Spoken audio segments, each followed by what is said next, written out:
and they're going to make that a requirement. That is a stupid requirement on their part and shouldn't be a part of the recruitment process, but nonetheless, they're going to end up doing that. Tell me more about why that's stupid. Hi, everyone. Welcome to the Career Brand Story. This is a podcast that provides expert career coaching every week. I'm Jeremy Tudor, and on today's show, we are talking about how to create a market-ready resume. We're going to get super, super practical. So if you are someone who likes to take notes, get a notepad out, get a pen out, get a marker, a crown, whatever you use to take notes. And we're going to really try to get as practical as we can. If you're watching on our YouTube, I'll even be flashing. Well, I won't be flashing, but I'll be flashing some resume. It's going to be a spicy show today. I will be showing on the screen a resume sample, our Career Brand Story resume sample. So you'll kind of visually be able to see that as well. I want to welcome back our regular guests. We've got Jeb Graff, our commercial photographer and creative consultant for us, and also McCay Leslie, who was our market growth leader, but it is August and she has worked for us officially for 1 year. And We're so excited to have you be here. This is your longest job, is it not? This is my longest job. Am I a millennial or am I a college student? Both. I don't know what you are now, but you got longevity going on now. So that's pretty exciting. With her 1 year anniversary, she also has been promoted to our chief of staff and will be diving into more of our operations and overall,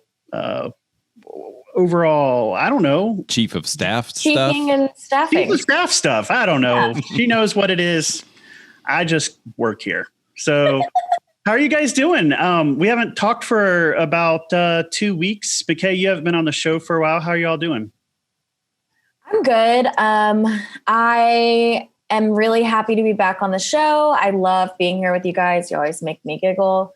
So all good over here. Jeb? I'm doing well.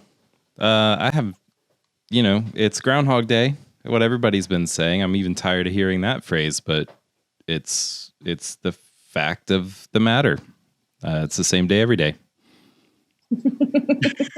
Glad I get to be happy on it. Oh, we're really optimistic this morning. If I was happy yesterday, then I'm happy today. So it works out. No, doesn't it? Whoa. Okay, great. Well, let's dive into talking about the resume. In a sense, I will joke around and say, well, you should burn your resume. You should burn your cover letter. And there's truth to that because it's typically the first place that most people start when they need a job, right? My wife and I, we started rewatching the show New Girl. I don't know if you guys watch it. I think it's a hilarious show. Last night, before bed, we were watching an episode, and Jess on the show needs a job. Schmidt has decided that because she can't contribute to any of the bills, he's cutting off the gas until she goes and gets a job. And her response is that she's like, well, I have to do things to my resume. I have to choose the font style. I have to decide on the spacing. And she goes through all of these kind of random things about the resume. And it's so funny. It was really funny to me because it's actually true how so many people start to think about the resume. We get hyper focused on this and spend hours and hours on a thing that is literally going to get read in 8 to 12 seconds. And so we do want to talk about it today because it is important in the grand scheme of your career brand story. It's an important marketing tool, but I want to put this caveat at the very beginning of this conversation is that your resume really is one of the last things that you should work on. The last 3 episodes, we have hammered and talked about personal brand. You've got to be thinking about your personal brand, and that is where are you today and where are you going tomorrow? And once you have that understood, then you can come back and fix what you need to fix in your resume and in your LinkedIn profile. So this is kind of a two-parter episode. We're going to talk about the resume first, and then we're going to, on our next episode, actually dive into that LinkedIn profile and get really practical there as well. So are you guys ready for the ride? Ready for the ride. I think resume is something people just overthink when really it's a plug and chug kind of thing. It's very data and hard skill set oriented. It's not something that you make pretty. It's not something, that you need to spend a bunch of time on. Like you're saying, once you understand your personal brand, it's about literally filling it in. Yeah, it really is getting right to the point. And if you think of it in that way, it really does become a lot simpler to put it together than trying to make your resume be the all-inclusive document that's supposed to communicate everything about you. Right. So this is our sample. I don't know if people are going to see this well or not. We probably can. We'll see. We'll find out. Okay. But here's what I'm pointing out. So some basic things that you need to know about your resume. Number one, your name needs to be on it. But I would also encourage you. I almost had a spit take there. Yes. But here's the thing. Your name needs to be on it, but it needs to be the name that you go by. So a lot of people actually put like their legal name, and they'll put, I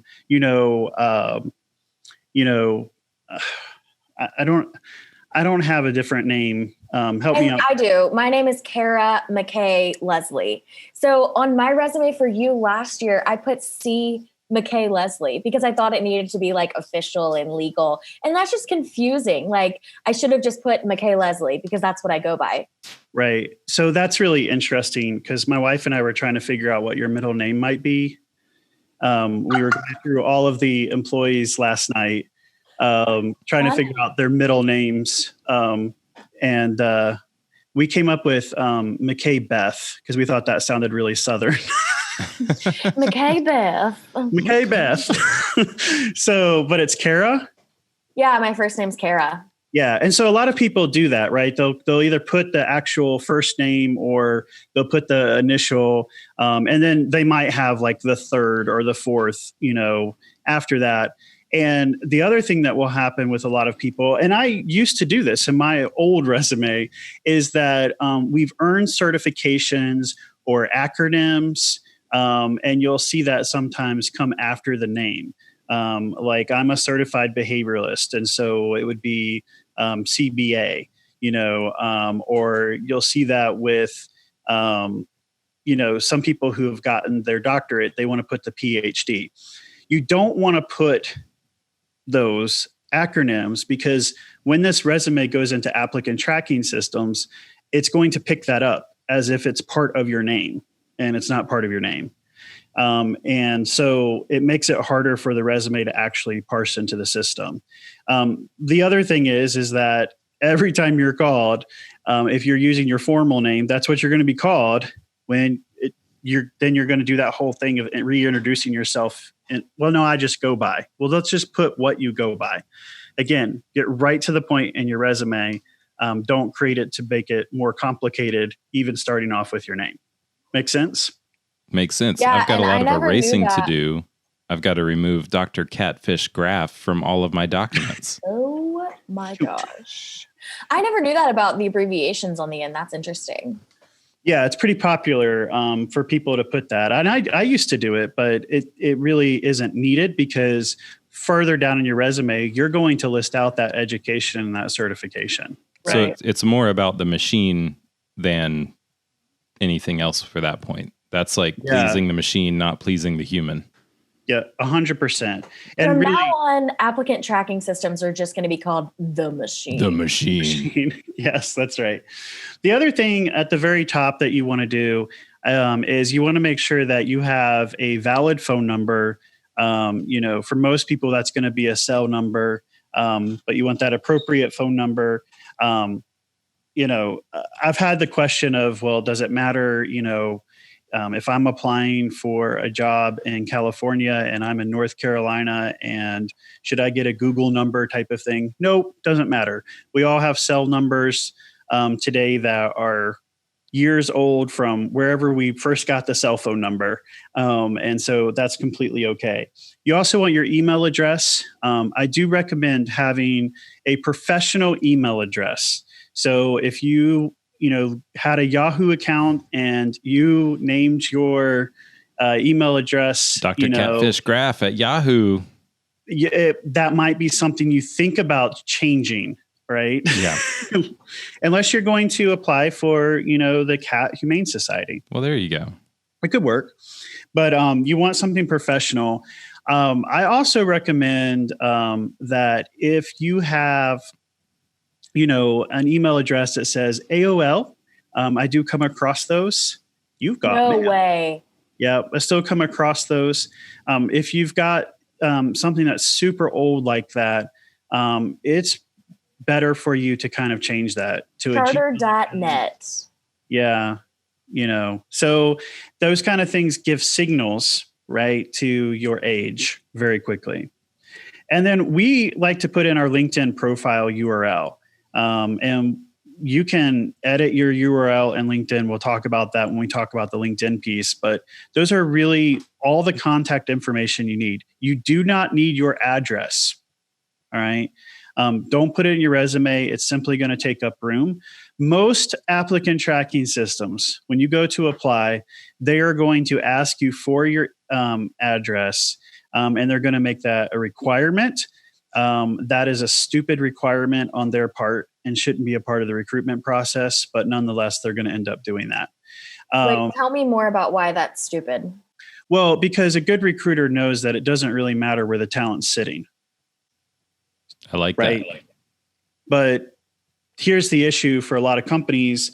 They'll get that address and some recruiters will look in their own backyard before they're going to consider someone outside of their backyard because it may cost them more to have to bring them that talent to them. Mm-hmm. Right. So it's not thinking outside the box like they really could. It's not thinking long term either. It's not playing the long game. No, it's not. And so if you are, and there's caveats to that. Depends on the type of role that you're recruiting for. If I'm recruiting for an hourly type of job, I'm probably going to find local talent for that role. But I will also tell you that there are people who work hourly jobs who they may be sitting out a couple hours and they'll figure out the move themselves. So it limits you, right? The other thing too is that let's say you're applying, you live in Indiana and you want to move to South Carolina for a job. My recommendation is that if you have a friend or family member in that area and you can use their address, that's the address I would use in the applicant tracking system. Ooh, play in the system. Play in the system. Play in the machine. So the other thing about your name and your contact information, don't put it in the header section of a document. And the machine, the ATS will not necessarily read that header. And so you need your name, your phone number, your email address, that LinkedIn profile as a part of the document outside of the header. All right. So that goes into our next section. So a lot of people in the next section, they either do an objective statement or an executive summary. Typically what I have found with like executive summaries is that they're really great descriptions if you're trying to get me to go out to dinner with you, right? I'm creative, dynamic, and a great communicator, and you are going to fall in love with me over a wonderful steak dinner, which may be the truth, but it really doesn't get down to what you bring and what value you add to the business table. And so what we like to do within the career brand story method is we like to design what we call a performance summary. I'm going to show this on the camera again. I don't know if it can be seen or not. Yeah, I see it. There you go. So performance summary, this is what it looks like. I think it's good to visually see what this looks like. Yeah.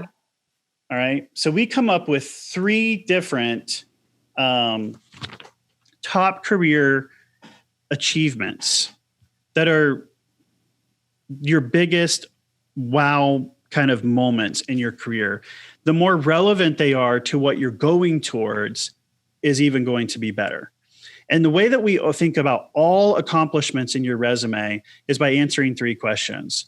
What challenge did you face? What action did you take? And what was the result? And anytime we can get numbers or metrics around that, is going to just showcase that accomplishment even more on your resume.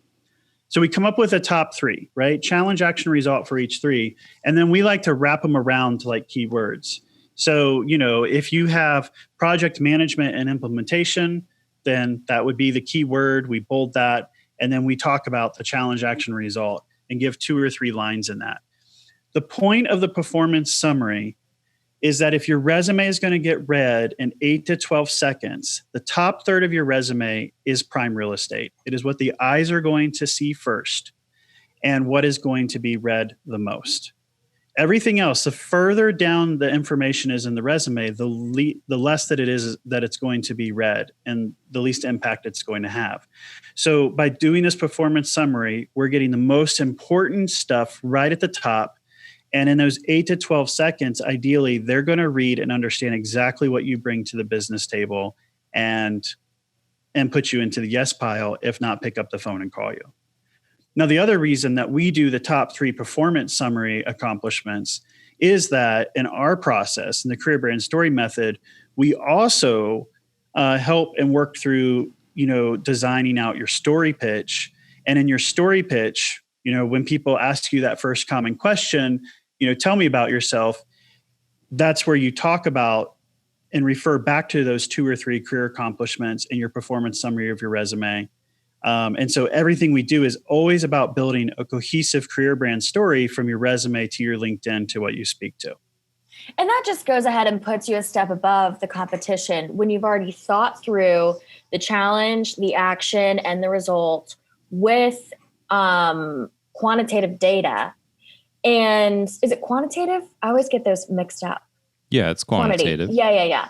And if you can also take that and verbalize it in your story pitch when you sit down in the interview, like you're saying, first of all, it makes your story cohesive. And second of all, it makes you stand out because you've thought through this and you're not just flying by the seat of your pants. You know what I'm saying? You're planned and, what's the word that I'm looking for? When you do something with intentional. Look at that. I've not had enough caffeine. Yeah. Well, and so the thing about accomplishments and really thinking about the challenge, action, result is that the majority of the resumes that I see end up looking more like a job description, right? They tell me how someone does the job. Well, that's what a job description is for. Right. So if I'm a recruiter, I already know how the job is to be done. What I need to know is, okay, what makes McCay better than, Jeb, right?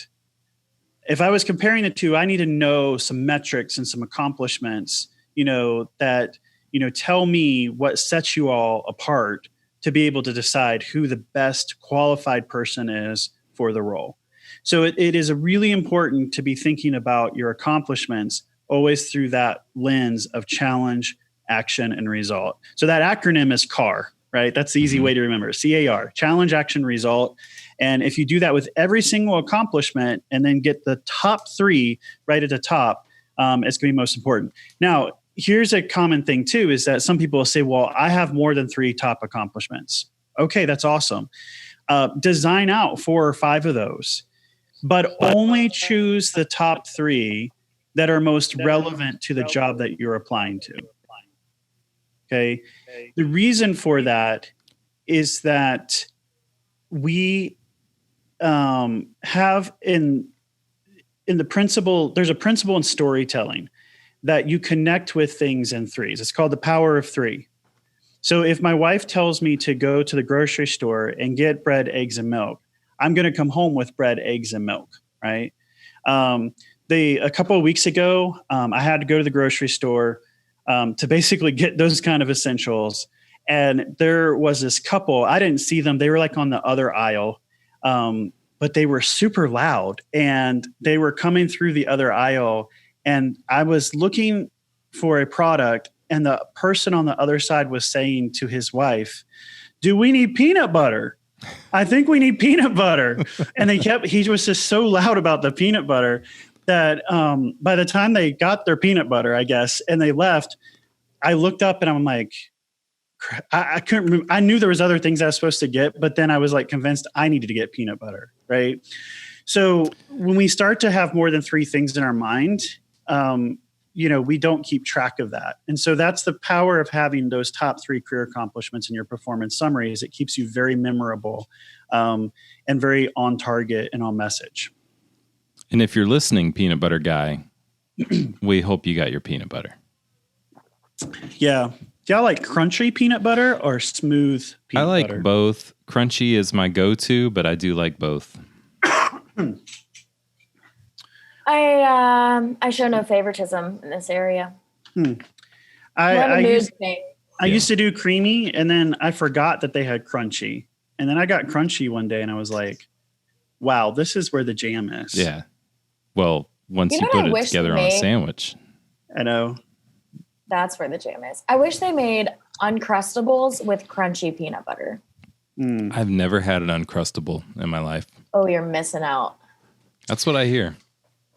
All right. So after you've decided your peanut butter options, then is the keywords. And I'm trying to show this on the camera. I don't know if this is working well. I think I see. Are they the bulleted section?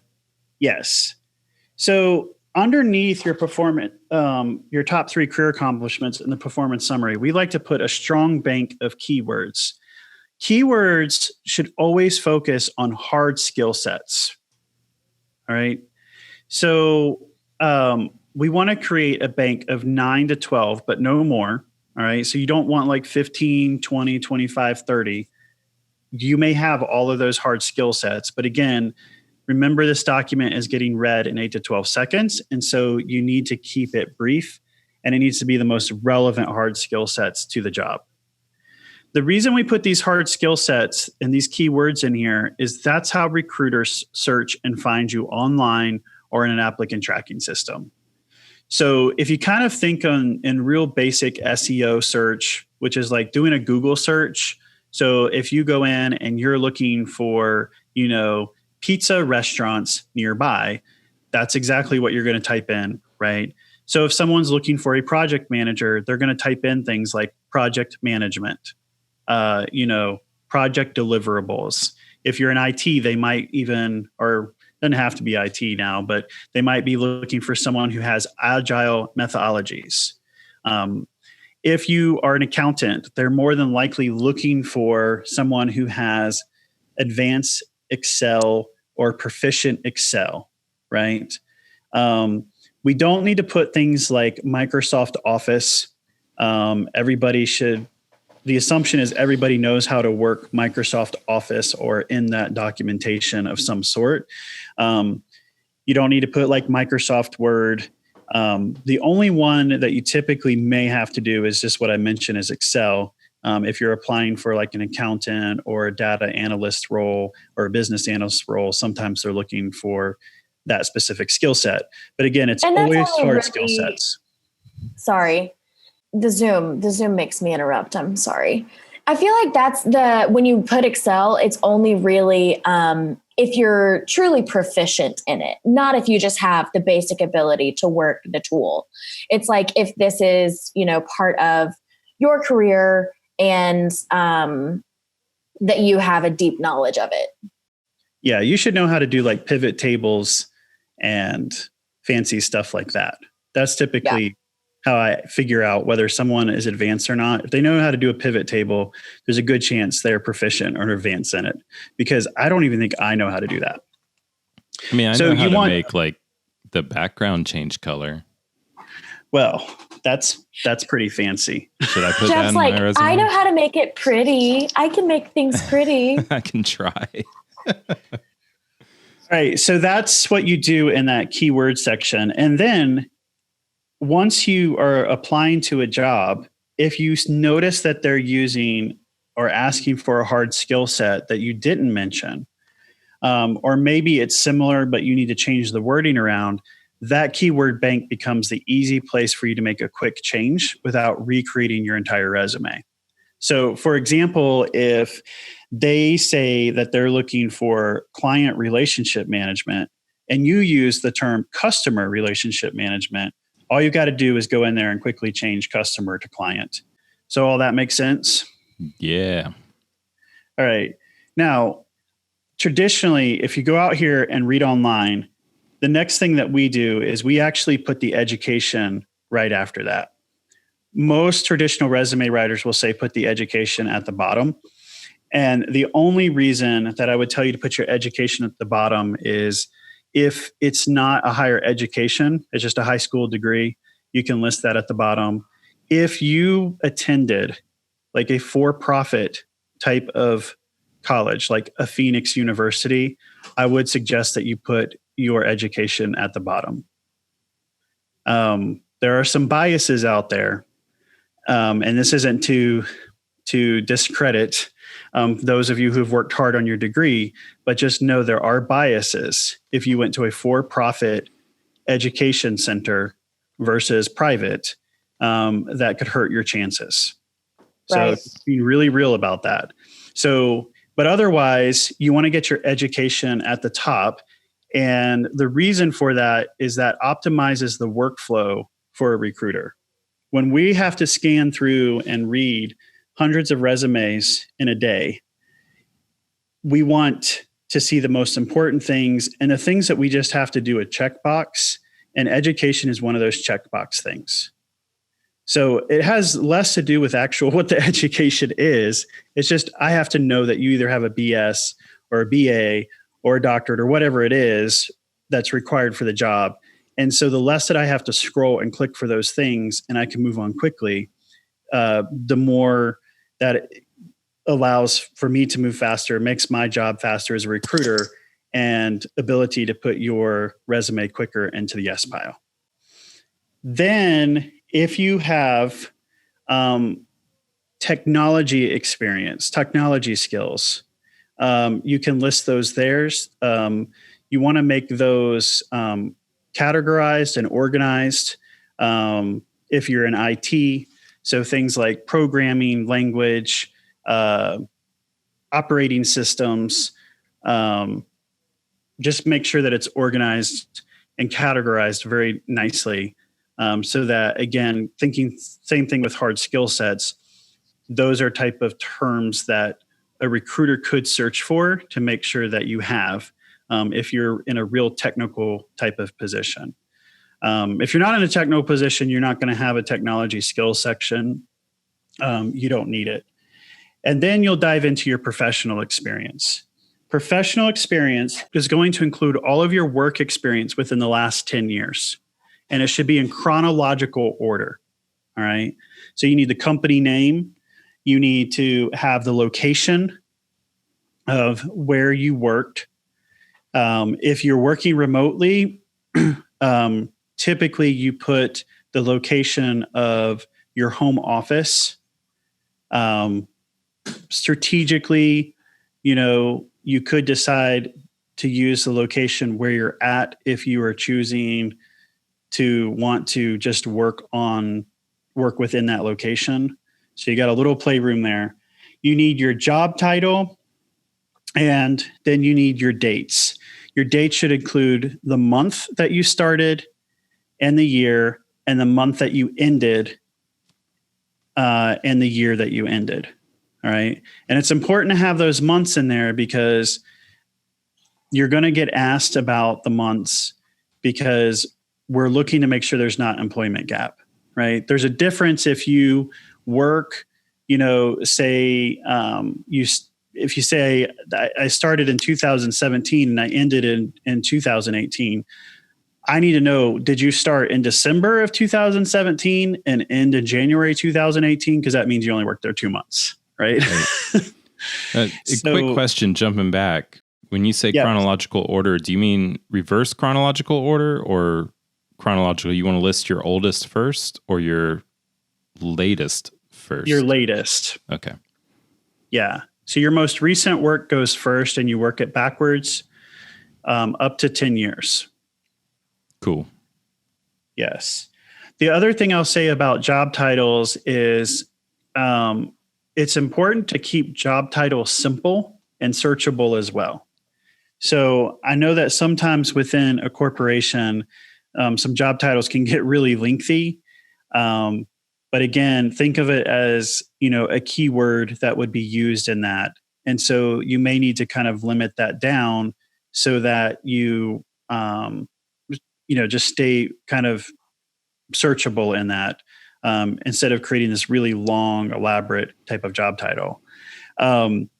Sometimes we have official job titles and then we have workable job titles. Typically that workable job title is the one that you actually want to go with because it most defines the work that you've been doing. Under each role, then you want a minimum of 3 to 5 accomplishments. Again, this goes back to challenge, action, and result that you want in this space. So there's probably 3 to 5 minor accomplishments that go alongside with that. This is when it's important to look at the job descriptions that you're looking at and looking at what they're asking for. So this morning I was working on a business analyst resume for a client. He has really moved more into the project management side of that. And so we wanted to make sure that his resume represented that. And so we looked at a couple of different job descriptions where they're really looking for that project management. And so I came back and he had, some good information to his accomplishments, but we really needed to add some more language to it to make sure that it captured his value and ability to accomplish, that project management side of it. So there is some value to look at the job description there and just kind of make sure that,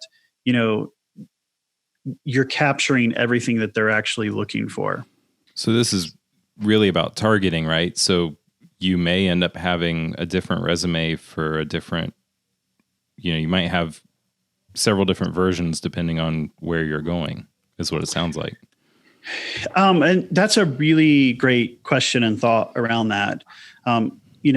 Typically, most people will only have one resume because they're on their track, right? And are only going to be applying for really one type of role. But there are times, to what you're speaking to, Jeb, that you may have different versions for, if you were applying for different roles or different industries, where you might want to have your resume catered a little bit different. Yeah. So the way that I always start is I always tell clients, let's start with one resume and see where we end. The goal is that we can only do one resume and then just with a few tweaks in the hard skill sets and those word bank piece that you really won't have to change anything else. But, we could use it as an example. Maybe if you were going after a job that was really catered to just producing podcasts, but there was another job out there that was in graphic design and yet another job that was in photography. Right. That's where you could end up having 3 different versions because those are really 3 different types of roles and have very unique skill sets for each one. Yeah. Makes sense. Yeah. So now most people don't fall into that kind of category. Most people make just because wise they've narrowed decisions. their career direction. Yeah. Right. But there are times where people do. And so you make those adjustments and that's when you do start to kind of create that. The format of your resume is, we keep a really simple format. One, because we want to be very readable and going into the applicant tracking system, but also for that very reason is that, for me, a market ready resume, this is a marketing tool. And so it should be something that is really simple and easy for you to cater quickly to, that you're not stressing about hours and hours and hours upon. And that's where a lot of people end up because they're so hyper-focused on this resume. I'm telling you, if it's read in 8 to 12 seconds, why would you take 8 to 10 hours to try to make it work? It And just when you doesn't know make sense. when you know the formula, it's just taking the information and putting it where it needs to be. It's that simple. Yep. It really this relates a lot to the work I do in web design, where I'm always trying to tell clients, like, you don't need your logo to be bigger. And it's a joke within the design community, because it's that people are on, looking for a few seconds. They don't need to see this thing huge. They need to get the information. You're the only one who's going to look at your resume for hours. Yeah. And actually that tip right there, I got from you when you build out my website. And I say that directly to clients today about their resume. You are the only one who's going to be looking at this for hours. Yeah. And I remember when we first built out our website, I sat down, I was like, hey, so I got these critiques back from some people and the wording's over my nose. And I mean, I could see it on your face, kind of like, oh my gosh, why do I have to explain this? Yeah. Well, I mean, it's the truth. It even relates to when I do headshots. I'm always telling people, like, nobody sees that wrinkle. They just see whether you have sparkle in your eyes or whether you're smiling or not. Nobody's scrutinizing this the way that you're going to scrutinize this. Yeah. That's 100% true with the resume too. So that's really the format of the resume. You can, so two things. If you have work beyond 10 years and you say, man, that work is really important to me, I'll give you two strategies around that. Number one, if that work is that significant, then think about putting it in your performance summary so that it gets to the very top and it's outside of having to put dates, right? The second thing is that if you do need to put things that are beyond 10 years, you can add another section called additional experience. But typically all I'm putting is the job title and the company and nothing else. Don't put any dates there because that will lend towards age discrimination. Mm-hmm. The truth is that the work that you have been doing in the last 10 years really should be the most relevant type of work. Now, I have a client that we're working with right now. He wants to get back into something that he kind of did 10 years ago. And so we'll highlight that a little bit different on his resume to showcase that. But again, it's going to be, can we get that up in the performance summary? And how do we list that outside of the 10 years without putting dates around it? A couple of other small sections that you can add if you want to, but let me say this, they should add strategic value, is things like professional organizations and community involvement. But again, I really think that these should add strategic value. And so, I'm not necessarily going to say that I volunteered at a humane society, because first I never would. I don't know what that says. But if you are applying for, a business analyst role, that doesn't really have a lot of relevance, right? Now, if you're applying for, a rescue center or a veterinarian, that's going to have strategic value and significance. So you want to put that, right? So you just need to think that through and make sure that, that kind of makes sense. So a couple of other things that you don't need to do. I love the don'ts. I love the don'ts so much. Because when we get people applying here, the worst thing I've ever seen on a resume was someone, granted, it was for more of like a graphic design, social media marketer kind of role. But I got someone who, I swear it was clip art on the side, down the little side of her resume. And it's just like, please don't. Just don't. I wish everyone knew the don'ts of resume. I feel like the don'ts might be more important than the do's. Yeah, well, and there's a lot of misinformation out there with that. I have not put a resume together in probably over 10 years. But I remember the last time I did it, and I'm in a creative industry, I was getting the opposite. I was like, if you're a graphic designer, show that you're a graphic designer, have a really nicely laid out thing, blah, blah, blah. And I had never even heard of an applicant tracking system. So yeah, this kind of good information is not necessarily the first thing you come to when you Google graphic designer resume. Yeah. Right. And so, oh, sorry, go ahead. Well, and that's part of the issue. I mean, I just read an article this weekend that was on Fast Company. And so people are going to look at this and go, oh, well, this is expert advice. And I disagreed with literally everything they said in the article. You can go out and Google and you are going to get 50 things that say you should do it this way and 50 things that say you should do it this way. I'm telling you should do it this way. Right? Because what it all comes down to is the applicant tracking system and what's going to get the information that you need to the person that you need it to go to. Well, it comes down to the applicant tracking system, but it does come down to the recruiter, right? But listen, I have vetted our career brand story resume with recruiters, and we get consistent feedback from our clients, from recruiters, that our resume format is on point every single time.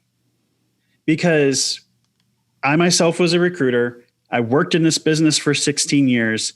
And so I know exactly, I did high volume recruiting too. So there's not every recruiter out here is a high volume recruiter. So I did high volume recruiting, and so I know exactly how the recruiter's workflow is optimized and needs to work, which is why we have come up with this format. And it works if you stick to it. Yeah. But and I would add that you get a chance to show off, like, you know, in my case, graphic design or photography or whatever, you get a chance to show that stuff off in interviews and in your personal brand and your collateral. You know, when you do a headshot, it's not for your resume, it's for your LinkedIn, it's for your social media accounts. That's where you really bolster whatever you've submitted in your resume, is what's happening in the context of the resume. Yeah. And the thing is, if you're like in graphic design or marketing and that kind of area, ideally you've got an online portfolio that you can share. And you could put that hyperlink into the resume if you wanted. Most likely it's going to sit even, you know, on a social media channel and be found. But as a recruiter, I would ask, you know, a graphic designer, do you have a portfolio that you can share? Yeah. You know, because honestly, that's where you're really going to start to see the real work of somebody. I'll come back to pretty resumes in a minute. Let's talk about the rest of the do's and don'ts. So you don't want photographs, text boxes, tables, colors. You don't need any of that on your resume. Again, it's going into an applicant tracking system, and they may or may not be able to read that. Let's keep it really simple. You know, our format, again, we use Arial font, number 10. We do. You guys are PC users. We are PC users. I used to use Helvetica. Helvetica. Arial's a ripoff of Helvetica. But I am not a PC user. I'm offended. Well, actually, I'm not. I'm not either. Actually, I know McCay has Apple. I have Apple, but I did Arial because most of my clients are using Microsoft Word. Yeah. Right. So you just want a really simple font. Sometimes we have a client who will say, "Well, can I have a more sophisticated font?" And so I just tell them, I say, "Look, that's subjective. So just don't use Comic Sans. Don't do it. Anything but Comic Sans. Do not do it." So you want to keep that. Now we do, I use small caps for the titles. So, you know, I'm going to do it with the camera again. This might be awful, but you can see it where we do small caps. So we make some kind of differentiators on here. But again, it's kept really simple. All right. Other don'ts are listing your GPA or education dates or really any details from college. No one cares. You really just need the university that you went to and the degree that you earned. And then also you don't need any references. Those will come up if they come up, but they don't need to be in your resume. And you don't need any fluff or personal information. I have been in like a Christian bubble in kind of the ministry world for a long time. And the personal information on the resumes is ridiculous. You get a life story, and the resume is not the place for that. Right. The only thing I'll say about GPA and education dates is that if you are a recent grad, it is okay to put your date, like if you graduated like last year, or you're graduating this year. If you haven't finished the degree, you can, and you're working on it, but you'll be graduating, say in May, you can put, anticipated completion May 2020. Or I guess it'll be 2021 now, right? Right. I've got a question about that. Yeah. So I, for example, did not finish college. I left in my final semester for a career. Is it better to show some college or none in that standpoint? How would I word that? So, considering that the way that I would do it for you, Jeb, is I would list it and I would put significant coursework completed. Okay. Makes sense. Yeah. Which would be relevant to his career, right? Yeah. And then you can speak to that in an interview. Like, hey, I completed everything but, last year. Right.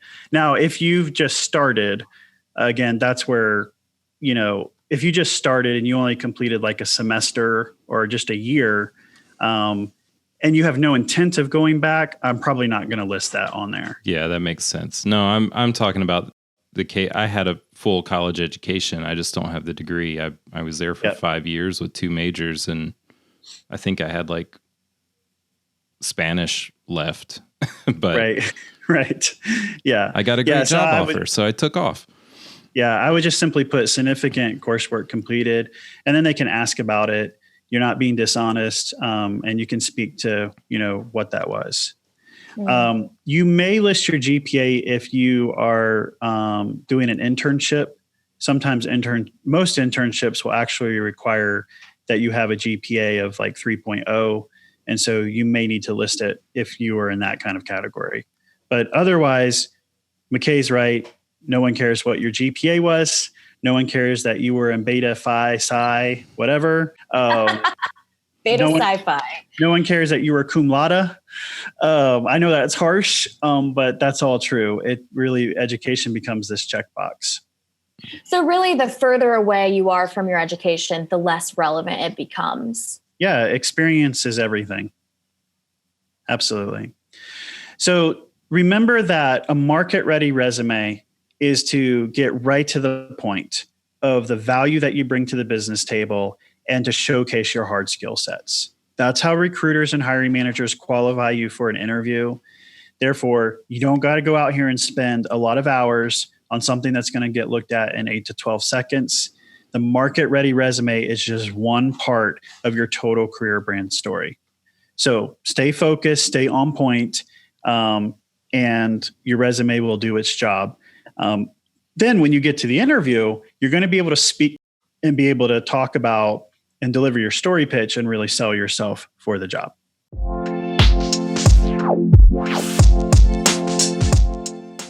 Many of us don't think about writing a resume until we have to write a resume. It seems overwhelming because we're trying to think of all the accomplishments that we've made that need to be included on our resume. Today's career tip is about helping you make that process easier. Keep an ongoing file where once a quarter or maybe even once a month, you write down all that you've accomplished. This will help you to create a running list of accomplishments. Not only will this be good to refer to when you have to write your resume, but it's also good when you need to prepare for a performance review. Think about your accomplishments with this simple acronym, CAR, CAR. C, what challenge did you face? A, what action did you take? And R, what was the result? Remember, your resume will get read in about 8 to 12 seconds. So having strong accomplishments will make you stand out from the crowd.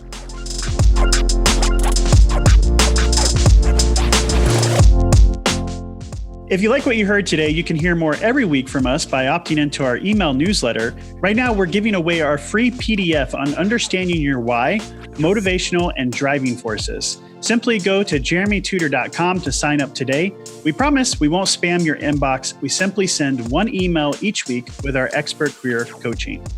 By the way, if you're wondering where you can follow, like, comment, You can find me on Facebook or LinkedIn. Just search for Jeremy Tudor, and on Instagram at Jeremy T. Tudor. Also, while many of you listen to the podcast, because that's what a podcast is for, you can also watch each episode on YouTube. Search Jeremy Tudor or the Career Brand Story to find us. McCay, where can we find you? As always, you can find me on Instagram at McCay Leslie. That's McCayleslie. And the same handle for LinkedIn. Great. And Jeb, where can we find you besides ordering a Chalupa Cravings box in a short Taco Bell drive-through lane? Nowhere. That's all I do is order Chalupa Cravings boxes with extra fire and extra hot sauce, please. Oh, fire is so good. It is good. But to Jeremy's point, you can find me on Instagram at JebGraff. That's JebGraff. My website, jebgraff.com, and LinkedIn is /in/JebGraff. Thanks for tuning in, everyone, and keep thriving. If you're interested in advertising your business on our podcast, we advertise for local and national companies. Contact McCay at careerbrandstory.com for more information. That's McCay at careerbrandstory.com.